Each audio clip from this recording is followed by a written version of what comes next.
Boa noite. Movimenta um pouquinho o corpo.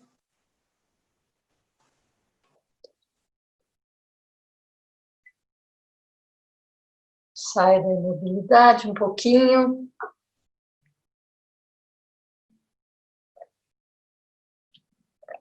E hoje a gente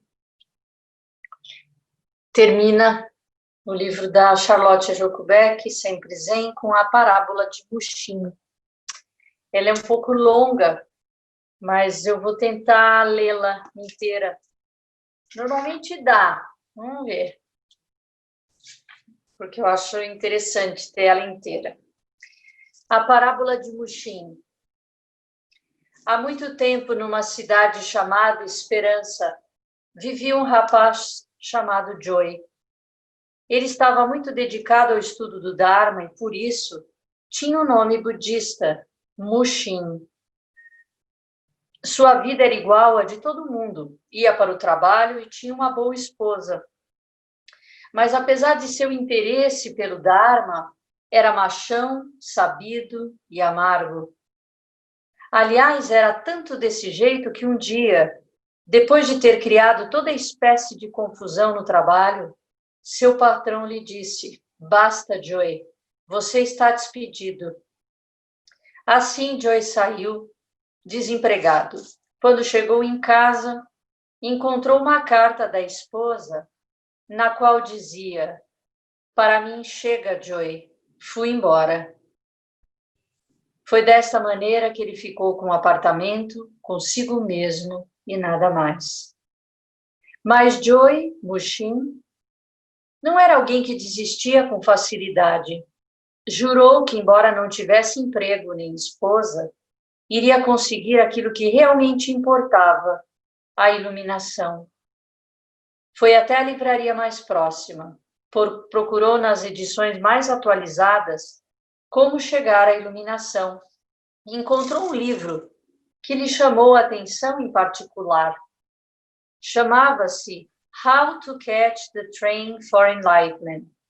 Como pegar o trem da iluminação. Comprou e começou a lê-lo com muito cuidado. Depois de ter estudado até o fim, foi para casa e abriu mão do apartamento, colocou todos os seus pertences seculares numa mochila e dirigiu-se à estação ferroviária nos limites da cidade. O livro dizia que se a pessoa seguisse todas as instruções, faça isso, faça aquilo, o trem chegaria e ela conseguiria pegá-lo. Ele pensou: fantástico.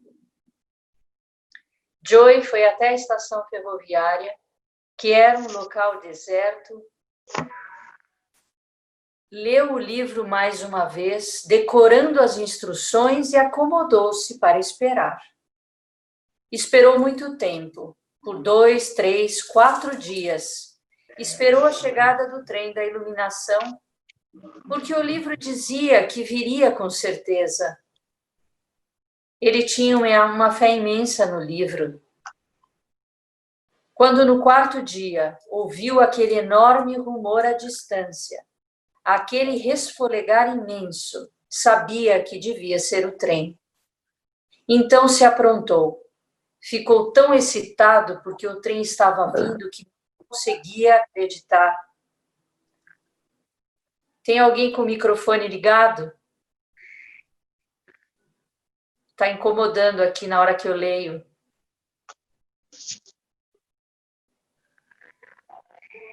Roqueou?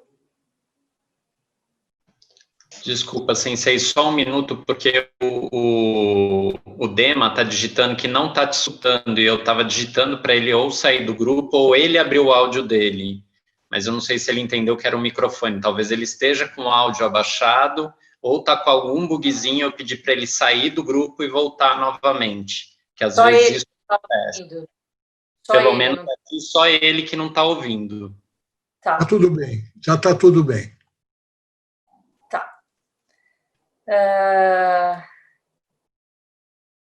O que tinha... Quando no 4º dia ouviu aquele enorme rumor à distância, Aquele resfolegar imenso, sabia que devia ser o trem, então se aprontou. Ficou tão excitado porque o trem estava vindo que mal conseguia acreditar e, vuf, o trem passou direto. Foi tão rápido que não passou de uma mancha. O que tinha acontecido? Ele não tinha conseguido pegá-lo. Joey ficou admirado, mas não desanimou. Pegou de novo o livro e estudou mais alguns outros exercícios. Trabalhou bastante enquanto sentava-se na plataforma, entregando tudo que tinha àquela decisão.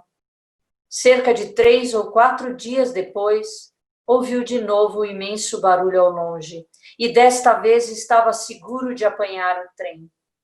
De repente, lá estava ele, passando sem parar. Bem, o que fazer? É evidente que havia um trem, não era o caso de não existir. Ele sabia disso, porém não conseguiu apanhá-lo, então estudou e tentou cada vez mais. Trabalhou sem parar e toda vez acontecia a mesma coisa. Com o tempo, outras pessoas também foram à livraria e compraram o livro. Então Joey começou a ter companhia. Primeiro eram uns 4 ou 5 pessoas esperando pelo trem e logo depois reuniram-se 30 ou 40. A excitação era imensa. Ali estava a resposta, vindo sem sombra de dúvida. Todos podiam ouvir o barulho que o trem fazia ao passar. E apesar de ninguém jamais conseguir subir nele, havia uma grande fé de que algum dia, de algum jeito, um deles finalmente o apanharia. Se ao menos uma só pessoa conseguisse pegá-lo, serviria de inspiração para as demais. Assim foi aumentando a pequena multidão e a excitação era maravilhosa. Com o tempo, porém, Mushin observou que algumas daquelas pessoas traziam seus filhos pequenos e ficavam tão absortas procurando pelo trem que quando as crianças queriam a atenção de seus pais, eles diziam, não, não incomodem, vão brincar. Aquelas criancinhas estavam realmente sendo negligenciadas. Mushin, que afinal de contas não era um sujeito tão ruim assim, começou a ponderar. Cara, eu bem que gostaria de esperar o trem, mas alguém tem de tomar conta dessas crianças. Por isso, começou a dedicar um certo tempo a elas. Olhou em sua mochila e tirou de lá nozes, passas, barra de chocolate e distribuiu tudo entre a garotada. Algumas estavam mesmo esfomeadas. Os pais que estavam esperando pelo trem não pareciam sentir fome, mas seus filhos sentiam e estavam com os joelhos esfolados. Então Mushin encontrou uns curativos na mochila, cuidou dos arranhões e depois leu para eles histórias de livrinhos que tinha.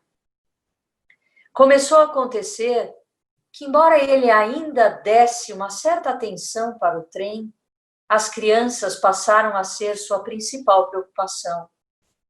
Havia um número cada vez maior delas.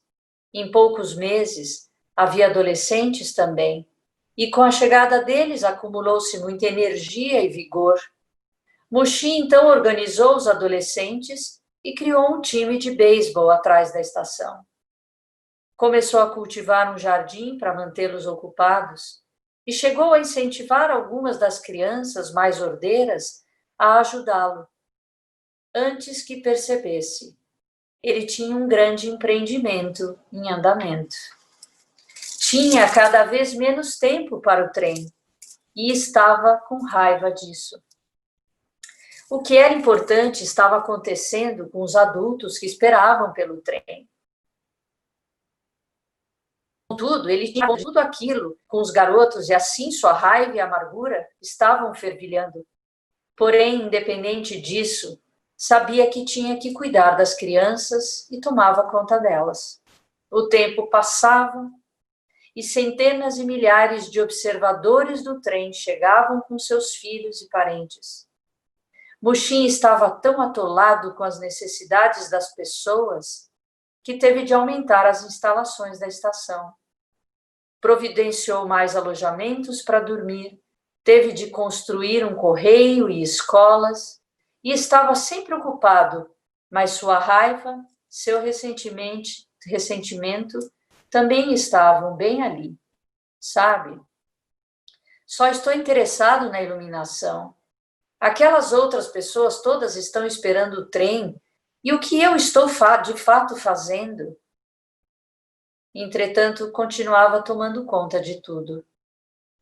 Então, certo dia, lembrou-se de que, embora tivesse dado a maioria dos livros que tinha em seu apartamento, por algum motivo, tinha guardado um pequeno volume.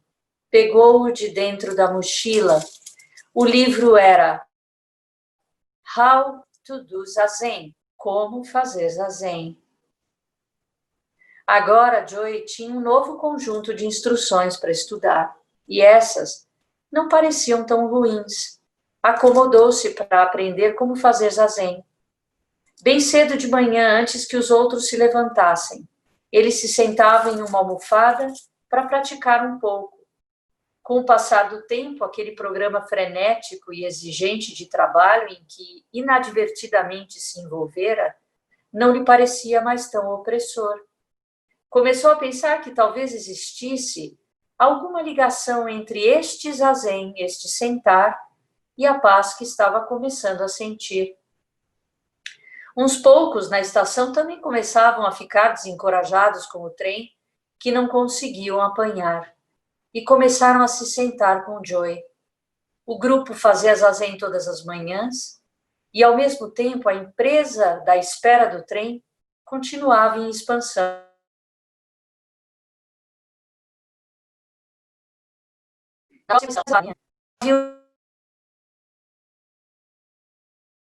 Inteiramente os mesmos sendo ali. Por isso, seu grupo ia até lá de vez em quando para ajudar a solucionar as dificuldades. Chegou mesmo a ser construída uma terceira estação, um trabalho infindável. Estavam todos trabalhando muito mesmo. De manhã à noite, alimentavam as crianças, faziam serviços de carpintaria, administravam o correio, instalavam uma nova clínica pequena, tudo que uma comunidade precisa para funcionar e sobreviver. Neste tempo, todos eles não estavam conseguindo esperar pelo trem. As coisas apenas se mantinham em andamento. Eles conseguiam ouvir o barulhão e ainda restava um pouco de ciúme e de amargura. Contudo, apesar disso, eram forçados a admitir, não era mais o mesmo. Estava ali, mas também não estava. O ponto de mutação para Mushin ocorreu quando tentou fazer uma coisa que seu livrinho descrevia como Sesshin. Reuniu-se com seu grupo num canto da estação ferroviária, criaram um espaço em separado e durante 4 ou 5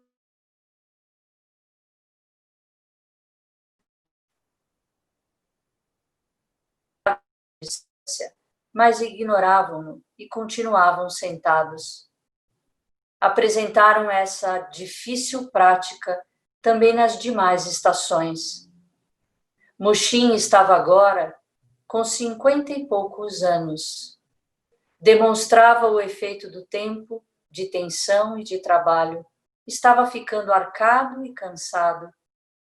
Mas, neste momento, não se preocupava mais com as coisas da mesma maneira que antes. Esquecera-se das grandes questões filosóficas que costumavam apreendê-lo. Existo, de fato, a vida é real, a vida é um sonho. Estava tão ocupado, sentado e trabalhando, que tudo mais se esvaecia, exceto o que precisava ser feito a cada dia. A amargura desapareceu, as grandes questões desapareceram. Finalmente, não havia mais nada para ele, exceto o que tinha que ser feito. No entanto, Mushin não sentia mais que era o que tinha de ser feito, apenas fazia. Havia, por essa época, uma comunidade imensa de pessoas nas estações ferroviárias. trabalhando, vindo com seus filhos, além dos que estavam esperando pelo trem. Algumas destas voltavam aos poucos para a comunidade, enquanto outras iam chegando. Muxim, por fim, começou a amar as pessoas que também estavam esperando pelo trem. Ele as servia e as ajudava a esperar. Isso prosseguiu por muitos anos. Muxim foi ficando cada vez mais velho e cansado. As questões que tinha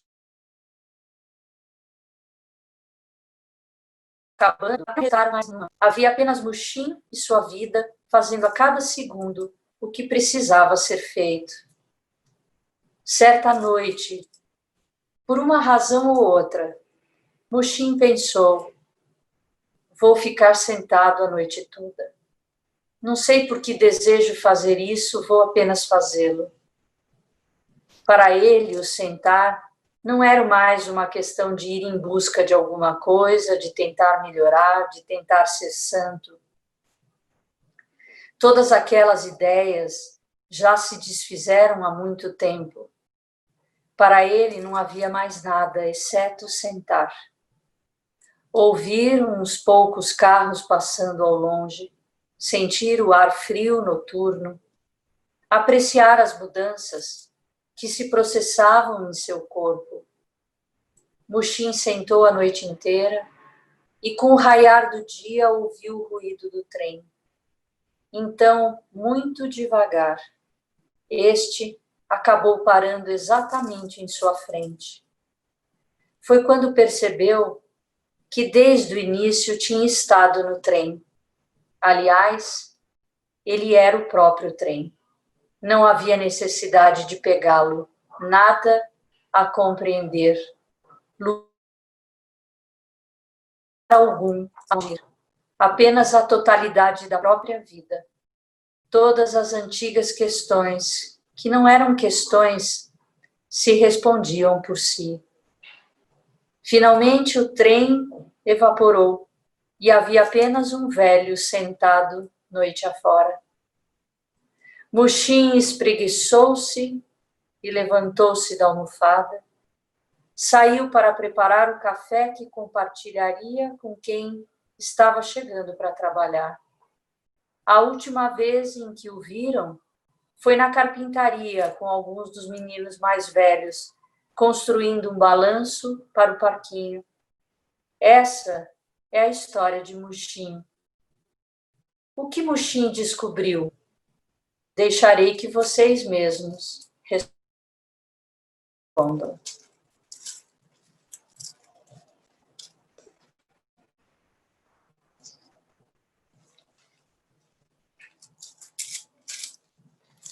Alguém quer comentar? Zé Guilherme.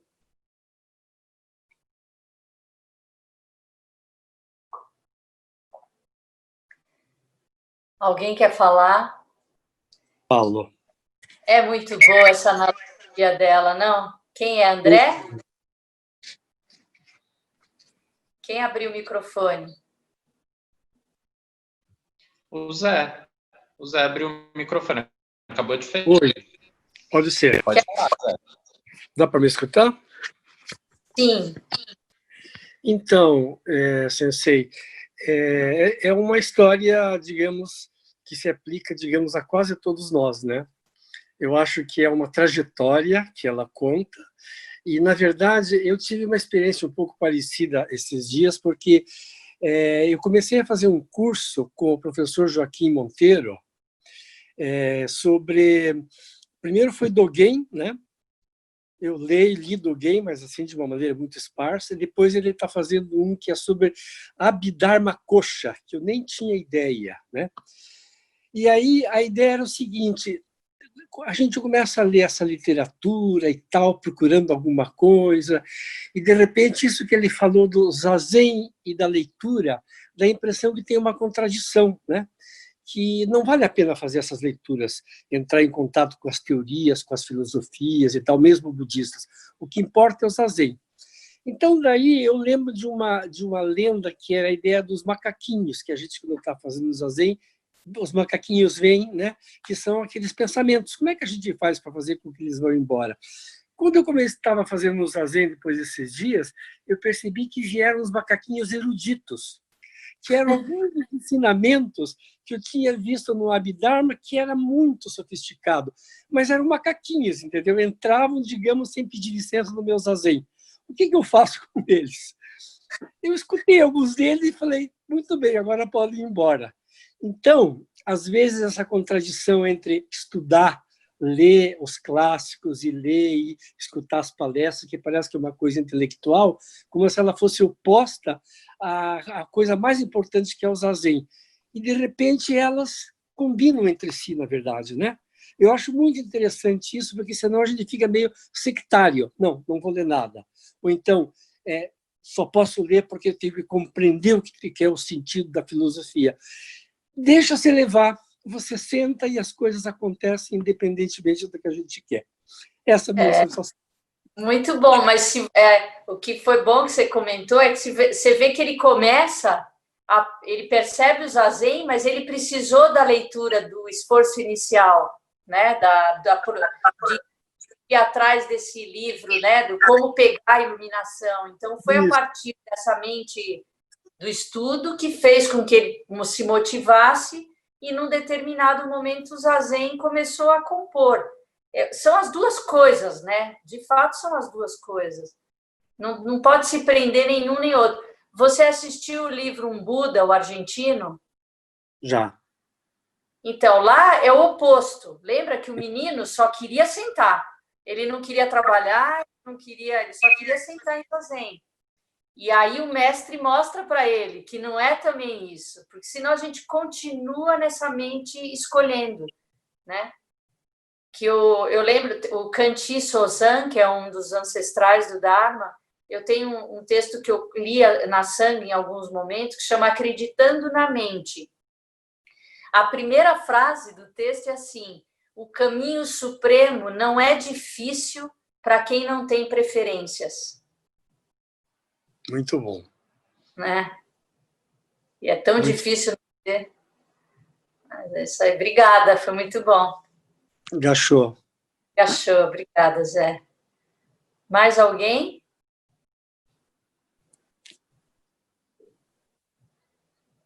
É muito lindo como ela fala que ele ficou com raiva daqueles que podiam ficar fazendo zazen e ele não ficar na estação esperando o trem e ele não, né?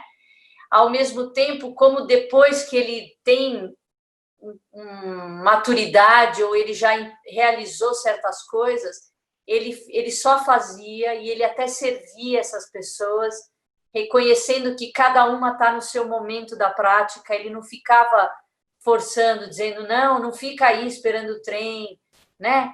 É muito linda essa parábola, porque ela permeia tudo que ela falou no livro inteiro, ela traz nessa parábola, que é a metáfora, né, do trem, da iluminação, e como, ao fazer, ele simplesmente começa a construir a comunidade se forma, né?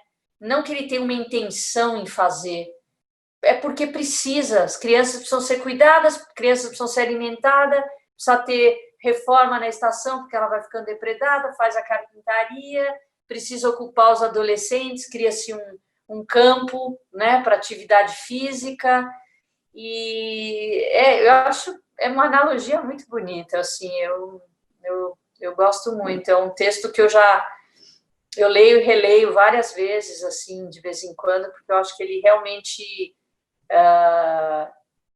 faz uma metáfora muito boa, assim, que a gente se reconhece, como o Zé Guilherme percebeu também, com essa ideia dos macaquinhos, né, dessa mente conceitual, dessa mente lógica. E você vê que ela vai do zazen, ela vai para o sesshin, né? Joko Beck, ela é uma incentivadora do sesshin de uma forma muito... Alguém quer falar? Eu interrompi? Não? Então, amanhã a gente começa a ler o Tenzo Kyokun, que é um texto de Dogen Sama, que é Instruções para o Cozinheiro de um Templo Zen. Vai ser interessante para quem está chegando agora e nunca ouviu Mestre Dogen falar, vai perceber a joia que é. Não é um texto que a gente analisa, Dogen Sama é para ler e deixar permear, é um texto que imaginar que Mestre Dogen é fundador da nossa ordem, ele viveu no século XIII, ele nasceu em 1200 e morreu em 1253. E ele escreve, ele escreve com uma poética, assim. O Tenzo Kyokun é um texto que ele escreveu para monásticos, né? Uma regra para o responsável pela cozinha, né? Então, vocês vão ver, claro, ele está falando para monges, você tem que entender o contexto da época em que ele escreve, né? Mas é muito lindo. Eu estou querendo ler ele, e na sequência eu queria ler a reflexão sobre o Tenzo Kyokun que o Bernie Glassman, Tetsugen Glassman, fez, que foi discípulo de Maizumi Roshi, o irmão mais velho no Dharma da monja Koen, da Koen Roshi, que fundou o Zen Peacemaker, a Ordem dos Fazedores da Paz nos Estados Unidos. Ele faleceu ano passado, o Bernie. Ele esteve no Brasil 2 vezes, eu acho, 2 ou 3, e ele fez um trabalho bem bonito sobre o Tenzo, mas com esse olhar de uma ação de engajamento social, ligado ao trabalho do Zen Peacemaker, que é bem bonito. Então, a minha ideia é ler o primeiro Tenzo Kyokun e depois o trabalho do Bernie Glassman, tá bom? Então, vamos encerrar. Vamos lá. Que os méritos de nossa prática se estendam a todos os seres e que possamos nos tornar o caminho iluminado. Então, boa noite a todos.